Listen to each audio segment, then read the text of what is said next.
Hello everyone, আসসালামু আলাইকুম। সবাইকে জানাচ্ছি আন্তরিক শুভেচ্ছা ভালোবাসা। আমার এই ভিডিওটি যে যেখানে বসে দেখতেছেন সবাইকে আমার শুভেচ্ছা রইল। তো আজকে হাঁসের মাংস রান্না করেছি রসুন দিয়ে, আলু দিয়ে। এখানে হাঁসের মাংসটাকে আমি কষিয়ে নিয়েছি।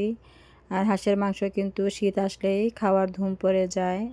সবাই কিন্তু হাঁসের মাংস পছন্দ করি, বেশিরভাগ মানুষ পছন্দ করে না। অনেকেই আছে হাঁস খেতে ভালো লাগে না। তো আমার কাছে হাঁসের মাংস খুবই খেতে পছন্দ, শীত আসলেই খেতে ইচ্ছে করে।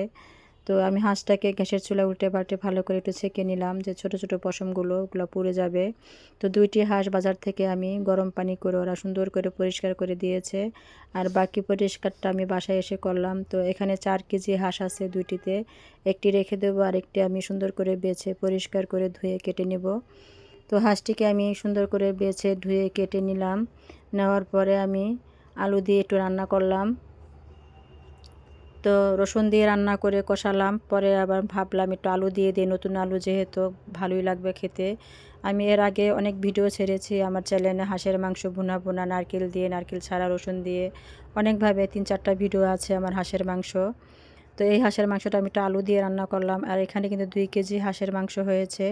আর আমি সবগুলো মশলা পরিমাণ মতো করে দিয়েছি, আর একটু ঝালটা বেশি করে দিয়েছি, যেহেতু হাঁসের মাংস ঝাল ঝাল খেতেই কিন্তু ভালো লাগে। আর হাঁসের কালারটা দেখুন কত সুন্দর হয়েছে।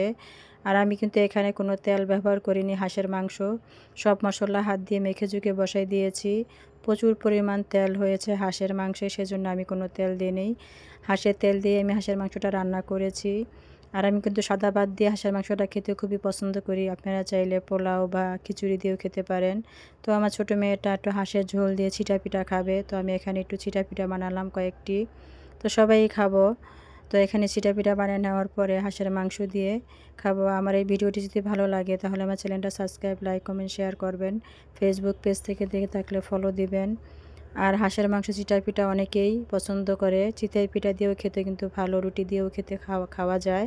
তো আজকের মতো রেখে দিচ্ছি। খুদা হাফেজ।